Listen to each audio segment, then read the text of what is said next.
It started with a declaration, loud, patriotic, and fiercely unapologetic. Standing on the factory floor of a steel plant in Pennsylvania, former President Donald Trump promised to double U.S. steel import tariffs to 50%. It was framed as a bold move to protect American industry, a strong-arm maneuver meant to shield workers from foreign competition and restore pride to domestic manufacturing. But within days, that narrative quietly shifted. The same administration announced it would delay implementing the 50% tariff on European Union imports. There was no fanfare, no official press conference, no triumphant headlines, just a low-key reversal tucked into trade memos and insider briefings, a move that escaped public scrutiny, but not the notice of corporate America. What followed wasn't loud, it wasn't chaotic, it wasn't even surprising to those who had been watching closely. It was systematic, deliberate, and perhaps irreversible. 5 major U.S. companies, representing 5 different sectors of the American economy, made decisions in the same week that spoke louder than any policy speech or campaign promise. Walmart, Ford, General Motors, Harley-Davidson, Caterpillar, each announced changes to their operations, their forecasts, or their investment strategies, not because of labor costs, not because of automation, but because of tariffs. And while some may still see tariffs as a weapon of economic justice, the consequences they've unleashed are reshaping America's industrial backbone, not to restore it, but to hollow it out. A warning from the heart of retail. Walmart, the largest retailer in the United States and a critical barometer of middle-class consumer behavior, issued a blunt assessment of the current economic climate. In a candid earnings call, executives admitted that rising tariff costs were no longer sustainable.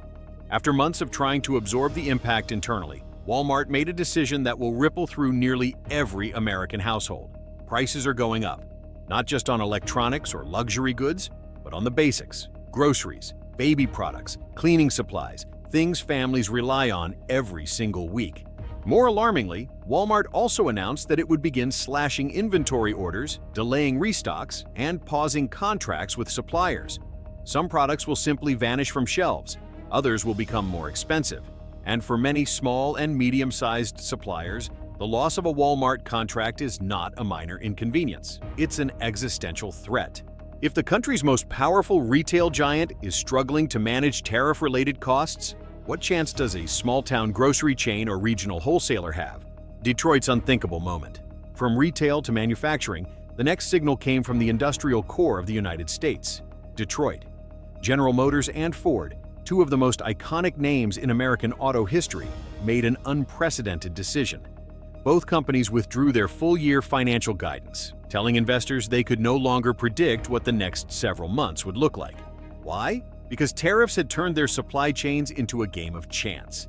Raw materials, steel, aluminum, electronic components, were now subject to wildly fluctuating prices depending on the week, the country of origin, or even the political winds. Ford reported that it had begun pausing certain production lines. General Motors, meanwhile, scaled back investment plans across multiple divisions. Perhaps most telling was the announcement from Stellantis, the multinational corporation behind brands like Jeep and Chrysler, that it was laying off 370 workers at its Indiana plant. The company did not couch the reasoning in vague corporate language. The cause, it said plainly, was tariffs. When automakers stop planning for the future, it's not because they lack imagination, it's because they're bracing for instability. Harley-Davidson, a symbol rides away. If there's one brand that evokes American spirit, it's Harley-Davidson. Its motorcycles have roared across highways for generations, symbols of freedom, rebellion, and national pride. But this year, the company made a decision that shook its home base in Wisconsin. It would move production of 3 of its most important models, the Pan America, Sportster S, and Nightster, to Thailand. The move wasn't about cheaper labor, it was about policy. To avoid a 60% import duty imposed by foreign governments and to qualify for tax benefits unavailable at home, Harley-Davidson had little choice but to relocate. While executives framed it as part of a global growth strategy, workers in Menomonee Falls and Milwaukee called it what it is: outsourcing driven not by economics, but by policy pressure. Can a brand continue to call itself Made in America if the very policies meant to protect it are pushing it overseas? Caterpillar's costly calculations. From the roads to the foundations of the nation, Caterpillar's construction equipment is an American mainstay. But even this industrial powerhouse is under strain. In a recent report, Caterpillar announced that it expects to absorb between $250 million and $350 million in losses just this quarter directly because of tariffs. Its CEO said the company is evaluating long-term mitigation actions. In plain English, that means they're considering shifting operations abroad.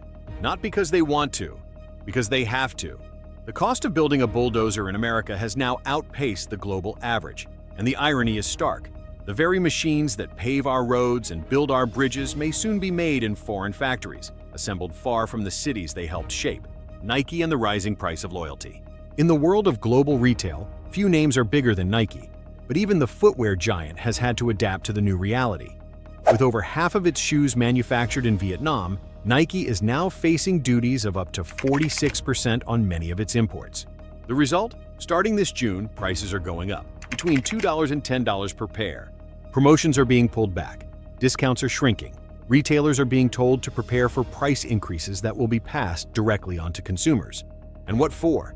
What has changed except the cost of doing business with America?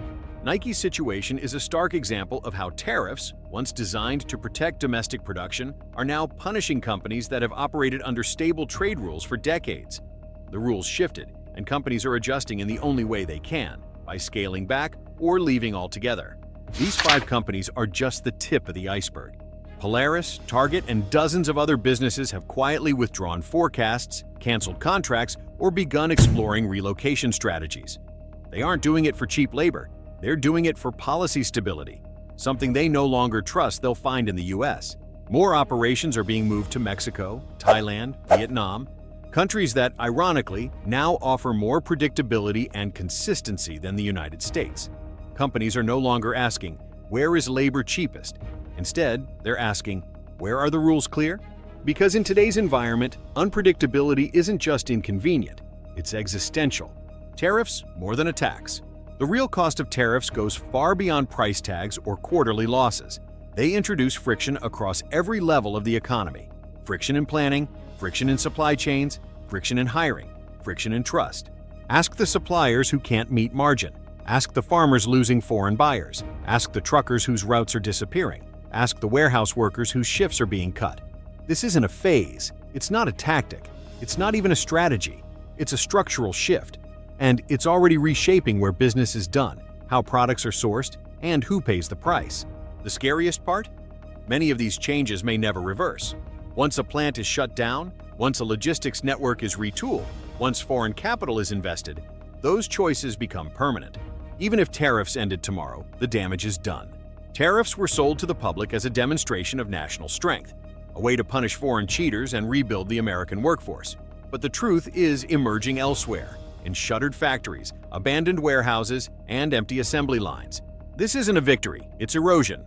And every week, more companies are making the same quiet decision, to adapt by leaving, not out of defiance, but self-preservation. Can we call this protectionism if it's not protecting anyone? We are watching, in real time, the slow unraveling of a fundamental promise that America is the best place in the world to do business.